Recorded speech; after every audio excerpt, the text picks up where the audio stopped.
realmente es una enorme bendición. Y yendo a la palabra de Dios, Malaquías capítulo 1, vamos a leer ahí nomás, abre tu Biblia, Malaquías. Charles Spurgeon escribió: considera lo que le debes a su inmutabilidad. Aunque has cambiado miles de veces, Él no ha cambiado ni una vez. Quiero hablarte acerca de un Dios inmutable. Malaquías se cree que fue escrito en el siglo V antes de Jesucristo aproximadamente. Profeta contemporáneo, se cree, de la época de la reconstrucción y la restauración del templo y del culto al Señor en Israel, cuando a través de los líderes espirituales como Nehemías y Esdras, líderes de la restauración del templo y el servicio a Dios, regresaron al territorio israelita. Los israelitas regresan de un largo exilio para establecer nuevamente la adoración al Señor y establecer la observancia, la predicación de la ley, la predicación de la palabra de Dios. Sin embargo, el libro de Malaquías es un libro que expresa una impresionante inestabilidad en el carácter del pueblo de Dios. El ánimo del pueblo de Dios ha cambiado y se nota que impera una especie de desilusión, de desazón y de dudas en los creyentes, en los israelitas. Y es porque ellos, después de volver del exilio y del ánimo de restaurar, de reconstruir, y ese gran momento, ese fervor que acompaña a la revolución, ¿no es cierto? Se dice que una revolución le da a cierto poder que se establece o a cierto cambio que se logra una estabilidad de unos 30, 40 años, pero después esa estabilidad y esa fuerza se pierde. Han pasado los años de la restauración y el pueblo de alguna manera ha perdido esa fuerza, ese empuje de esa revolución, de volver a su tierra, de volver a servir al Señor, amén, de volver a alabar a Dios. Y ellos han perdido la potencia, el empuje, pero no solo eso, sino que hay desilusión en sus vidas, porque ellos no ven, a su parecer, no ven las promesas del Reino Unido de Israel, esas promesas de un Reino Unido de Israel próspero, amplio, pujante, con influencia en el mundo. Todo lo contrario, ellos apenas ven quizá un pequeño territorio, una pequeña porción de tierra al otro lado de las aguas de Persia, y nada más. Y estas dudas y estos desalientos provocan en ellos cierto escepticismo y abandono en sus compromisos con Dios.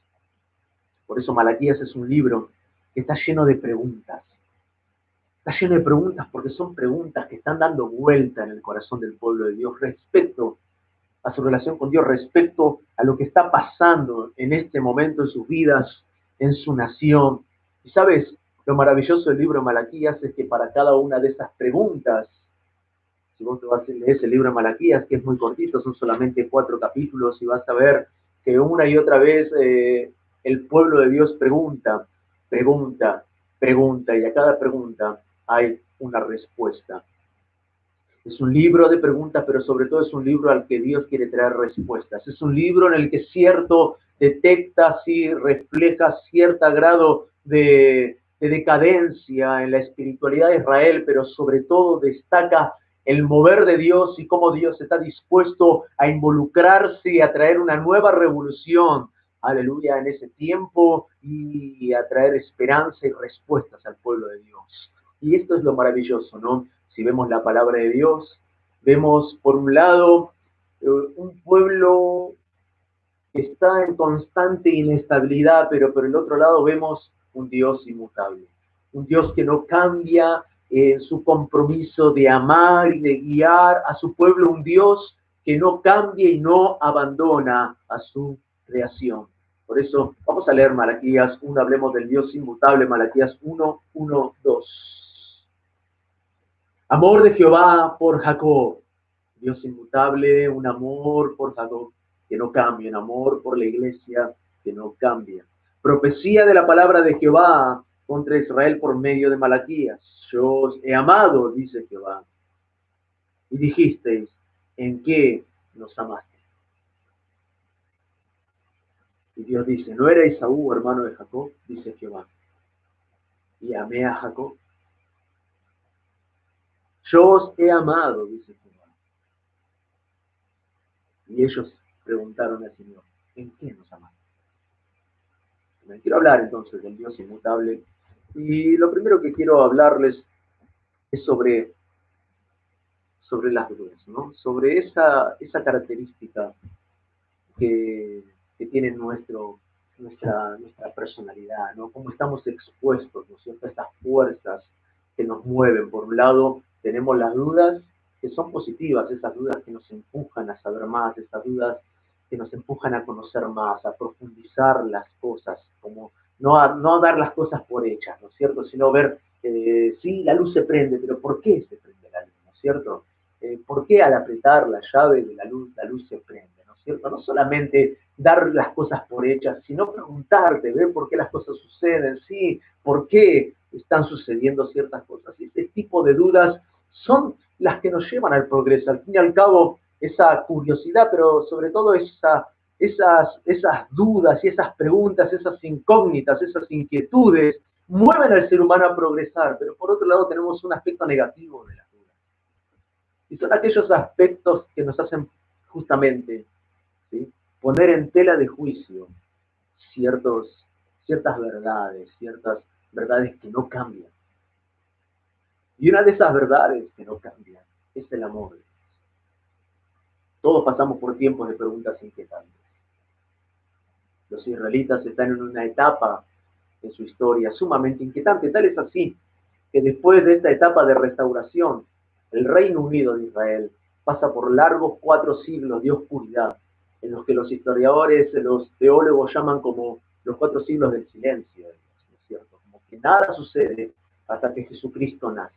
Esos 5 o 4 siglos antes de Jesús son tiempos de muchísimas dudas, de mucha inquietud,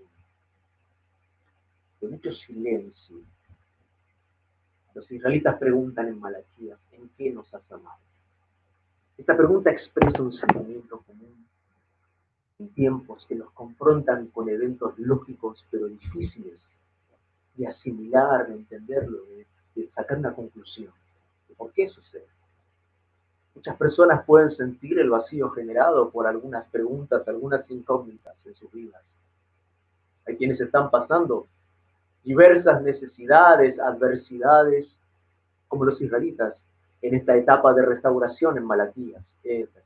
No están viviendo su mejor momento. Es un momento de mucho trabajo, mucho esfuerzo, en lo que todo cuesta mucho más. Y el futuro no les da certeza. Escucha, hay muchos estadios en la vida. Y sabes, no siempre jugamos en nuestra cancha, no siempre jugamos de local. Muchas veces nos toca jugar de visitante, ¿no es cierto? Nos toca jugar en el estadio, por ejemplo, de la duda, el estadio de las inquietudes. Pero tienes que entender esto, es solo un estadio. Tiene que ser solo un estadio. No puede transformarse en un estado, sino solo en un estadio, solo en un periodo, solo en un momento. Porque si dejamos de que esos tiempos de duda se transformen en un estado, este estado puede prolongarse a lo largo del tiempo y traer grandes perjuicios en nuestra salud espiritual, física, en nuestra relación con Dios. No tienes por qué permanecer en el estadio de la duda. Solamente tenemos que jugar el juego, tenemos que, aleluya, salir a jugar el juego como el Señor nos guíe. Pero aquí tenemos un problema. Y es que si bien la duda es solo un estadio, es solo un momento, corre el peligro de intentar perpetuarse en nuestro ánimo, en nuestra manera de concebir al Señor, su propósito, su plan en nuestras vidas. Detenerse en el estadio de la excitación, en donde hay tantas dudas, ¿no es cierto? Tantas dudas sin responder, tantas incertidumbres, en donde parece de que nada es concreto, ¿entiendes? Retraerse constantemente, evitar confiar en Dios y dejar que las dudas inunden tu alma, ahoguen tu esperanza, olvidar las promesas de Dios. Es decidir permanecer en el estado de la duda, un estado terriblemente destructivo para la fe. Que sin fe es imposible agradar a Dios o lograr nada de parte de Dios o lograr nada mismo en la vida. Necesitamos la fe, necesitamos alimentar la fe y superar el partido, el estadio de la duda, y es posible. Pero es clave identificar estos estadios en tu vida. Yo sé que cuando estamos pasando por ese momento, parece que nunca va a terminar, ¿no es cierto? Pero es solo un estadio. Y necesitas en ese momento dejar que la palabra de Dios, como un buen DT, ¿viste? El director técnico cuando está ahí afuera de la cancha en el estadio, dándote indicaciones, diciendo cómo pararte en la cancha, diciendo de qué manera jugar este partido. Debes dejar que el Señor guíe tu vida, así como el Señor está guiando a los israelitas a través de su profeta. El Señor nos ha dado su palabra y aquí vemos el poder de la profecía, vemos el poder de la palabra de Dios y cómo la palabra de Dios en esta etapa en tu vida quiere transformarse en tu técnico, quiere transformarse en tu guía, en tu dirección. Aleluya. Esto es importantísimo porque puedes superar y puedes pasar este estadio en tu vida. Pero sobre todo, es clave identificar este momento. El problema de los israelitas es que ellos se sienten lejos de Dios. Se sienten lejos de Dios. Su relación con Dios se transformó solo en obligaciones, en ritos, en formas externas pero vacías. Es como que quedó solamente una carcasa y ya no hay un espíritu. ¿Para qué vamos a sacrificar el macho cabrío? Dicen. ¿Para qué vamos a sacrificar lo mejor de nuestro ganado? Lo mejor, lo más fuerte, lo más sano. Sacrifiquemos este chueco, viejito, cieguito. Total, mira que Dios se va a andar fijando en esto, ¿no? Pero el punto es que Dios sí se fija en esto. Sí se fija en esto. Versículo 7 dice, en que ofrecéis sobre mi altar pan inmundo, y dijisteis, ¿en qué te hemos deshonrado? En que pensáis que la mesa de Jehová es despreciable. Y cuando ofrecéis el animal ciego para el sacrificio, no es malo. Asimismo, cuando ofreces lo cojo, lo enfermo, no es malo.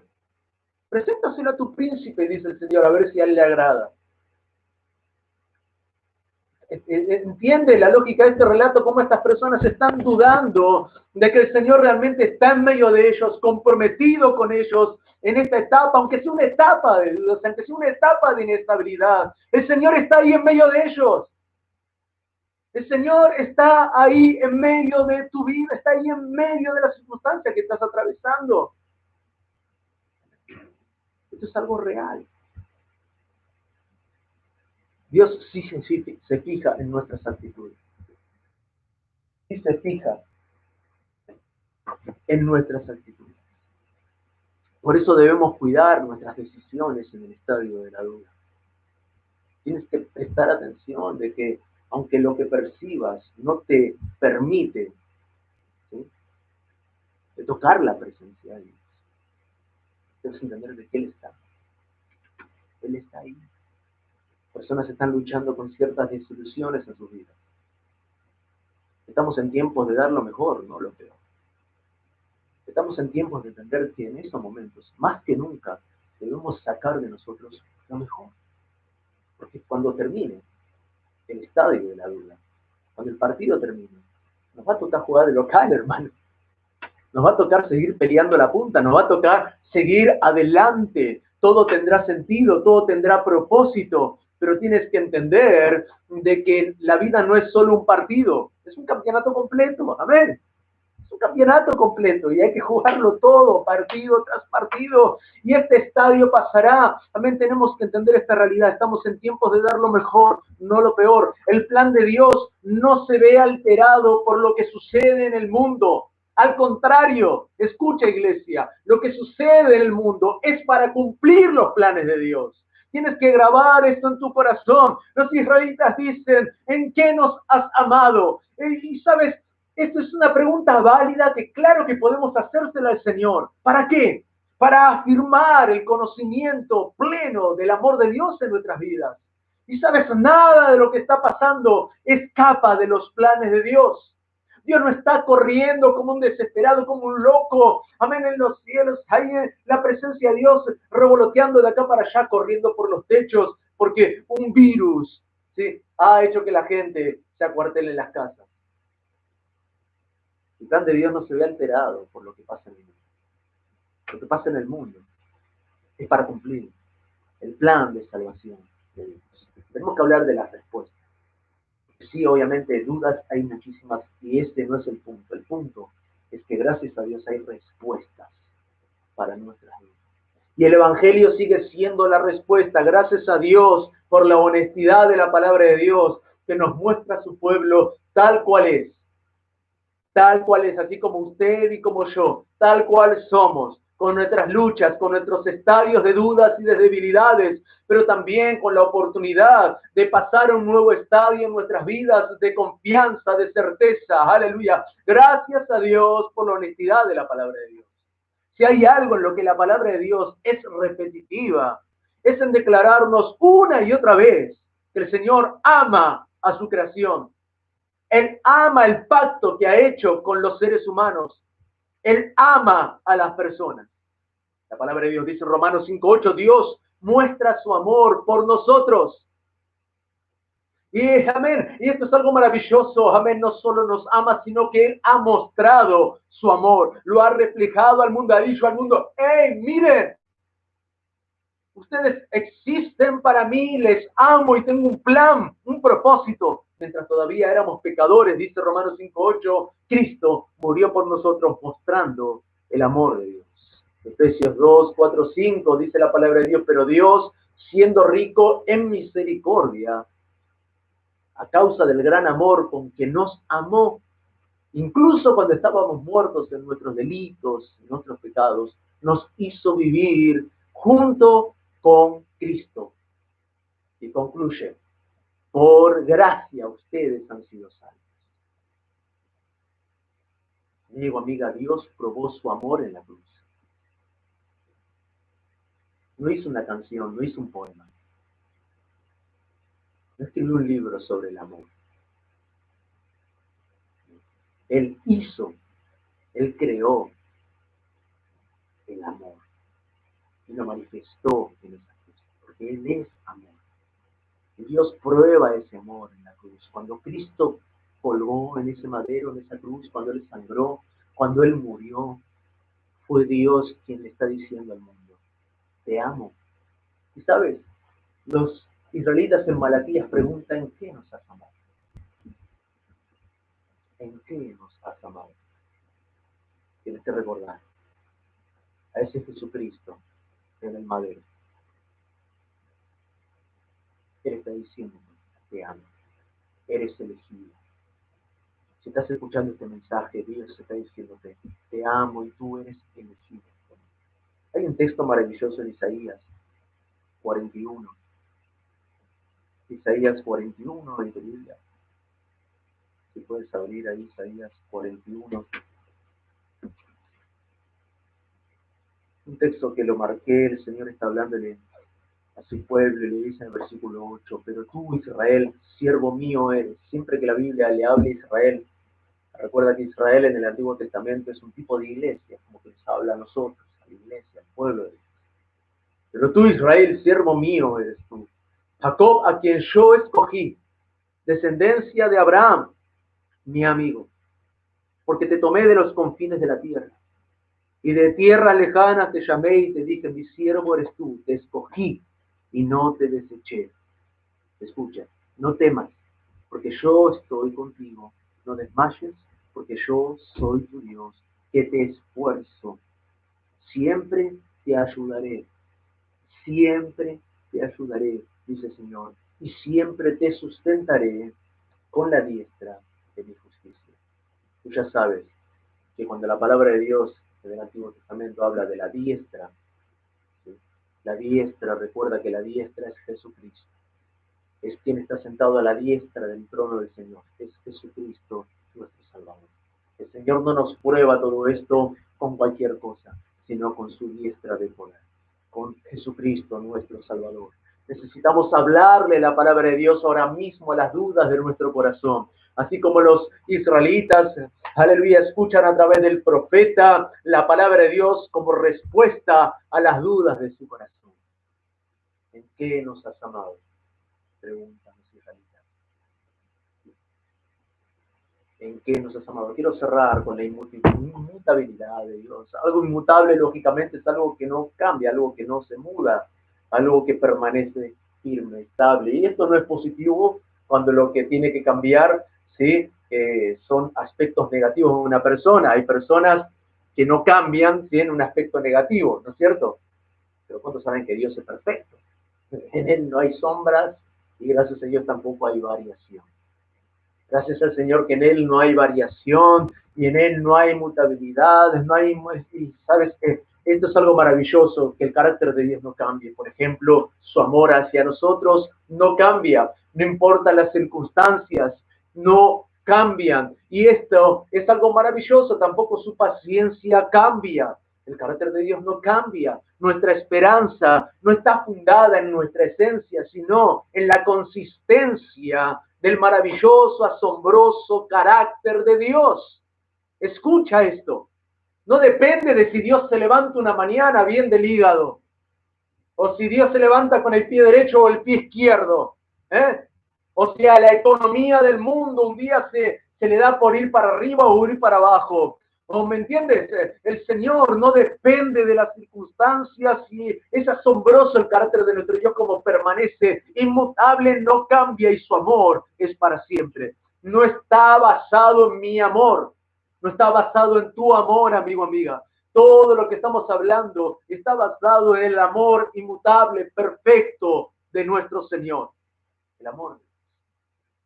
Y esto es algo maravilloso. ¿Te das cuenta? No tiene que ver esta certeza con mi gran fe, sino con ese gran Dios inmutable. Cuando nuestro amor falla, el amor perfecto de Dios nos transforma. Cuando nuestro amor cae, debilita, mengua, es el amor de Dios el que nos impulsa, el que nos desafía, el que nos llama. 1 Corintios 13 describe el carácter de Dios. Y dice, Dios es amor. Y en 1 Juan dice, Dios es amor. Y 1 Corintios 13, tú sabes ese famoso capítulo maravilloso que describe el carácter de Dios, el amor de Dios. Y una de esas características es que Dios todo lo espera. Qué maravilloso, ¿no? En su inmutabilidad, el Señor permanece firme sin cambiar su amor por ti. Tú siempre cambiarás. Es muy posible. Es muy posible que tú cambies. Hay personas que un día se tiene el pelo de rojo, al otro día el pelo de verde, al otro día el pelo de amarillo. ¿No es cierto? Muchas cosas cambian en nuestras vidas. Cambias de amigo constantemente. Un día amas amorosamente a tu mejor amiga, el otro día esa mejor amiga es tu peor enemiga. Y nuestro amor y a las personas a las que enfocamos nuestro amor cambia. A las personas a las que les damos nuestras promesas o nuestra fidelidad también puede cambiar. Muchas cosas pueden ir cambiando en la vida. Mismo quizás has comenzado una carrera, estudiar en tu vida y sientes de que no es lo tuyo y es posible que cambies esa carrera. También puede suceder. Puede suceder como puede suceder de que no, de que sigas adelante, pero está esa variabilidad en nosotros. Amén. Podemos cambiar. ¿Sí? No, si estás casado, hermano, no. Si estás casado, no. No separe el hombre lo que Dios ha pintado. No, eso no cambia. Amén. No, porque ya algunos están yéndose por otro lado. ¿Sí? No. Entonces, piensa en eso. El Señor no cambia.